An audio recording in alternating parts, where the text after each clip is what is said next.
नमस्कार दोस्तों, जय जोहार। मैं कौशल तिवारी और बिहनिया संझा में आपका स्वागत है। छत्तीसगढ़ में कांग्रेस ने दूसरी सूची जारी कर दी।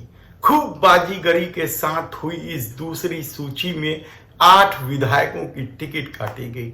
यानी पहले सूची में 30 प्रत्याशियों की घोषणा की गई थी, तब भी 8 विधायकों की टिकट काटी गई थी।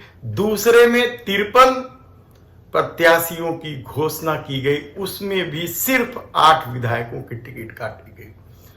कहा जा रहा है कि कमजोर फीडबैक और कुछ बड़े नेताओं की नाराजगी को लेकर ही टिकट कटी है। और यही नहीं, अपने लोगों को भी टिकट दिलाने में तीनों बड़े नेता यानी छत्तीसगढ़ के मुख्यमंत्री भूपेश बघेल, उप मुख्यमंत्री टीएस बाबा और विधानसभा अध्यक्ष चरणदास महंत अपने अपने लोगों को टिकट दिलाने में सफल रहे। हालांकि कांग्रेस में टिकट को लेकर उतनी बगावत या विरोध के स्वर सुनाई नहीं दे रहे हैं जितने भारतीय जनता पार्टी में दिखाई और सुनाई पड़ रहे हैं। लेकिन हकीकत तो यह है कि भीतर खाने से कांग्रेस में नाराजगी बहुत ज्यादा बढ़ गई है और अब भीतर घात के खतरे भी बढ़ गए हैं। सरगुजा क्षेत्र में बृहस्पति सिंह और चिंतामणि महाराज की टिकट काट दी गई। पूर्व मंत्री प्रेम साय टेकाम की भी टिकट काट दी गई। क्या वे उप मुख्यमंत्री टीएस बाबा के को भाजक बने हैं? यह बड़ा सवाल इसलिए है क्योंकि इन तीनों ही नेताओं की बाबा से नहीं बनती और इन लोगों ने या इन विधायकों ने बाबा के खिलाफ खुलकर विष वमन करना भी शुरू कर दिया था और भूपेश बघेल के नजदीक पहुंच गए थे, लेकिन भूपेश बघेल उनकी टिकट बचाने में सफल नहीं हुए। सीमा से अनीता शर्मा की टिकट काटकर छाया वर्मा को मौका दिया गया। छाया वर्मा पहले भी धरसीवा से चुनाव लड़ चुकी हैं, हार चुकी हैं और इस बार फिल्मी कलाकार भारतीय जनता पार्टी ने जिसे दिया है अनुज शर्मा, क्या उसे हरा पाएगी? क्या धरसीवा में कुर्मीवाद की राजनीति चल पाएगी? ये महत्वपूर्ण सवाल है क्योंकि छाया वर्मा के बारे में कहा जाता है कि जो लोग उन्हें जानते हैं अच्छे से जानते हैं। लेकिन दूसरी तरफ जो महत्वपूर्ण सीट थी रायपुर ग्रामीण से कद्दावर और दमदार नेता सत्यनारायण शर्मा ने चुनाव लड़ने से मना कर दिया था और उनकी जगह में कांग्रेस ने उनके पुत्र पंकज शर्मा को टिकट दी है। पंकज शर्मा लगातार मेहनत कर रहे थे और ऐसी परिस्थिति में क्या वे जीत पाएंगे, ये सबसे बड़ा सवाल है। हालांकि राजनीतिक विश्लेषकों का मानना है कि कांग्रेस ने जो टिकट दी है सभी जगह वह भारतीय जनता पार्टी से 20 ही है। यानी भूपेश बघेल के 75 पार का नारा या दावा पूरा न भी हो तब भी छत्तीसगढ़ में कांग्रेस की सरकार तो बन ही जाएगी, ऐसा राजनीतिक विश्लेषकों का मानना। दरअसल भूपेश बघेल ने जिस तरीके से धान की कीमत दी है इसमें कहीं कोई दो राय नहीं है कि सबसे ज्यादा किसानों को उनकी उपज की कीमत छत्तीसगढ़ में ही मिल रही है। और इसके अलावा छत्तीसगढ़ी संस्कृति को जो बढ़ावा देने का काम किया है उसकी भी काट भारतीय जनता पार्टी अब तक नहीं ढूंढ पाई है और वह इन दोनों ही मुद्दों के काट के लिए सांप्रदायिकता का जहर बोने में लगी है, कहा जाए तो गलत नहीं होगा। लेकिन रायपुर दक्षिण सबसे महत्वपूर्ण सीट है कांग्रेस के लिए। लगातार चुनाव हारते रही है कांग्रेस के लिए दक्षिण विधानसभा रायपुर का सूखा है, कहा जाए तो गलत नहीं होगा और यहां से लगातार बृजमोहन अग्रवाल भारतीय जनता पार्टी के कद्दावर देता है।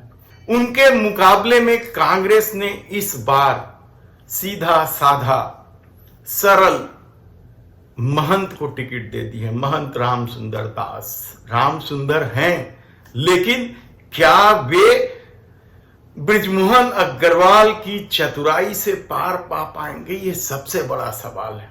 हालांकि कांग्रेस ने बड़ा संदेश दिया है कि जिस तरीके से उन पर तुष्टीकरण के आरोप लग रहे थे, उसकी काट के लिए क्या रामसुंदर दास को दक्षिण से उतार दिया गया है।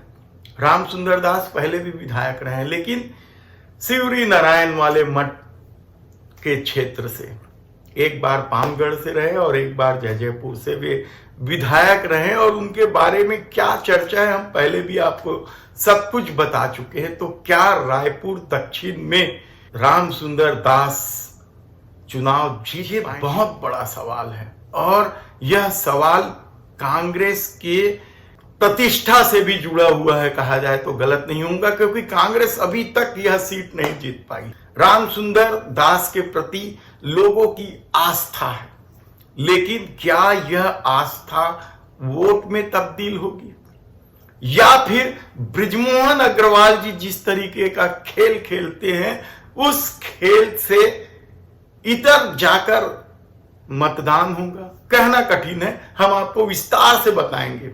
वहां की सारी परिस्थितियां एक बार अलग से केवल रायपुर दक्षिण विधानसभा को लेकर हम आपके सामने बात करेंगे, लोगों की राय आपके सामने रखेंगे। लेकिन इसके अलावा पश्चिम से वही पुराने प्रतिद्वंदी आमने सामने हैं, राजेश मूणत और विकास उपाध्याय। दोनों एक एक बार एक दूसरे को हरा जिता चुके हैं, लेकिन अभी भी उत्तर का पेच फंसा हुआ, और उत्तर का पेच क्यों फंसा है यह भी हम आपको पहले बता चुके हैं। अभनपुर से धनेंद्र साहू को स्वाभाविक रूप से टिकट दी गई है, और वे स्वाभाविक रूप से बड़े प्रत्याशी हैं या कांग्रेस के बड़े नेता हैं, तो उनको ज्यादा दिक्कत नहीं होनी चाहिए। आरंग एक ऐसी सीट है जहां कोई भी 2 बार नहीं जीत पाता है। यह एक टोटका है, कहा जाए। क्या उससे डॉक्टर शिव कुमार डहरिया उभर पाएंगे, ये देखना होगा। हालांकि उन्होंने क्षेत्र में बहुत काम किया है, विकास के नए सोपान गढ़े हैं आरंग में, कहा जाए तो भी गलत नहीं होगा। लेकिन भारतीय जनता पार्टी ने वहां से सतनामी समाज के गुरु को टिकट दे दी, उनसे मुकाबला है उनका। इसके अलावा दुर्ग जिला है, बिलासपुर जिला है, राजनांदगांव जिला है, सब जगह प्रत्याशियों की घोषणा हो गई। कांग्रेस के 7 प्रत्याशियों का घोषणा होना बाकी है, तो भारतीय जनता पार्टी के 4 प्रत्याशियों का घोषणा होना बाकी है। पंडरिया में पहले चरण में ही चुनाव होना है, इसलिए भारतीय जनता पार्टी ने आनंद फानंद में अपनी प्रत्याशी की घोषणा कर दी है, भावना बोहरा। कौन है ये भावना बोहरा? भारतीय जनता पार्टी में उनकी क्या भूमिका है? डॉक्टर रमन सिंह की भांजी, क्या कुछ है हम आपको विस्तार से बताएंगे। उसी तरीके से कांग्रेस में जगदलपुर, जो पहले चरण में चुनाव होना है, वहां से जतिन जायसवाल टिकट लेने में सफल हो गए हैं, महापौर रहे हैं। भारतीय जनता पार्टी के प्रत्याशी जो किरण देव हैं, वे भी महापौर रहे हैं। यानी कुल मिलाकर देखा जाए तो दोनों ही पार्टियों में टिकट को लेकर जमकर बाजीगरी हुई है। भारतीय जनता पार्टी में जहां डॉक्टर रमन सिंह की अकेले चली है, कहा जाए तो गलत नहीं होगा, तो कांग्रेस में भी बड़े नेताओं ने अपने अपने लोगों को टिकट दी है।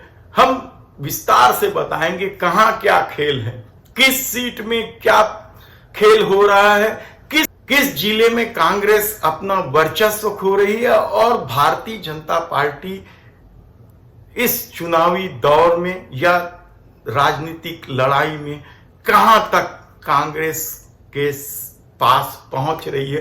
एक एक खबरें हम आपको बताते रहेंगे। यदि आपने हमारे चैनल को सब्सक्राइब नहीं किया तो प्लीज सब्सक्राइब कर लीजिए। धन्यवाद।